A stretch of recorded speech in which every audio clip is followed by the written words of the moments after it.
বোন মানে হাজারো খুনসুটি, হাজার ধরনের খেলাধুলা চলে বোনের সাথে। তো আজকে রায়া ও রাদোয়ার বোনের হচ্ছে জন্মদিন, ইউয়াপুর জন্মদিন। তো হ্যাপি বার্থডে ইউহা। তো তারা দেখতে পাচ্ছেন যে কেক এনেছে আপুর জন্য, আপুই সবকিছু অ্যারেঞ্জ করেছে, মানে ইউয়াপু ওদেরকে নিয়ে কেক কাটবে বলে কেক এনেছিল। আর সেই সাথে সবাই চিনেন যে ওদের ভাইয়া হয় এটা।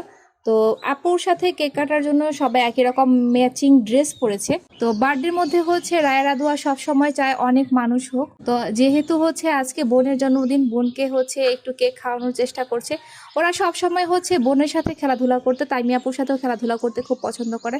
তো সবাই অবশ্যই রায়া রাদুয়ার আপুকে বার্থডে শুভেচ্ছা জানাবেন। আর এমনিতেই হচ্ছে রায়া রাদুয়া সবসময় চেষ্টা করে আপনাদের সামনে সব ব্যাপারগুলো উপস্থাপন করার জন্য, কখন কার বাড়িতে ঘুরতে যাচ্ছে, কিভাবে তাদের হচ্ছে জীবন চলছে, স্কুলে কি ধরনের রেজাল্ট করেছে সেগুলো। তো বন্ধুরা, আপনারা সবসময় হচ্ছে রায় রাদোয়ার ভিডিওগুলো বেশি বেশি করে দেখবেন, তাদেরকে হচ্ছে লাইক করবেন, শেয়ার করে দিবেন ভিডিওগুলো। আর ওদের পাশাপাশি সবসময় থাকার চেষ্টা করবেন। আর রায় রাদোয়া সবসময় চেষ্টা করবে আপনাদেরকে নিয়ে নতুন নতুন হেয়ার কেয়ার টিপস জানানোর জন্য। যেই হেয়ার কেয়ার টিপসগুলো তাদের চুলে অ্যাপ্লাই করা হয় সেগুলোই আপনাদের সামনে তুলে ধরা হবে। তো ভালো থাকবেন সবাই, আজ এ পর্যন্তই।